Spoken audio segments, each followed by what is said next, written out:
Hi, my name is Olga Goldberg and welcome to my channel. Today I'd like to discuss a subject that's very, very important to all of us, which is post-secondary education. What I'd like to advocate for is free post-secondary school education for everyone. Now, why I'm here to discuss it. Basically, when I did my undergrad in the 80s, tuition was only $1,000 a year, and it was very manageable.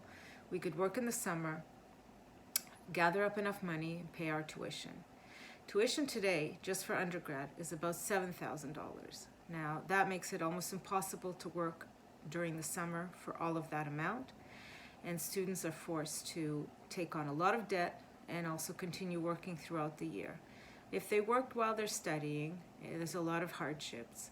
We know how many hardships there are. So they work and they study and they're tired and their grades may not be as high as they would be. I'm not saying that they are, but they could be reaching a higher potential. And basically what's happening now is graduates are starting their life off with $27,000 of debt on average for graduates. Now, Canada is the highest educated country in the world per percentage, but they're also carrying the highest debt per person, student-wise, in the world. Now, what's happened basically? Back in the 90s, there was a huge recession.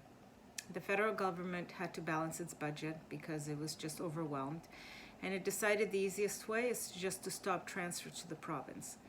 Now, the provinces were also suffering a big deficit, so they decided they were also going to cut down the transfers to the education system, the higher education system. Basically, the result now is 70% of all of the budgets for the universities and the colleges come from tuition. So tuition goes up and up and up, and the debt goes up and up and up. So you say, okay, it's very easy, get a loan and pay off the loan. So the loans that OSAP used to give would actually have a grace period. For a while you wouldn't have to give them back, and you would also, part of it was also a grant. Well, all that was eliminated, and now the whole debt needs to be paid back, and it needs to be paid back immediately, which is a huge deterrent also for a lot of people taking on this debt, and it also deters them from continuing on to even higher education because they're carrying the debt from their undergrad. Now, why is it so important to get a higher education? Basically, these days, almost any job application requires a college degree or a university degree, whereas in the past it was enough high school. Now that's not possible at all. If you want to get a better job that pays more, that has higher wages, but in turn also has higher taxes that are given back to the government.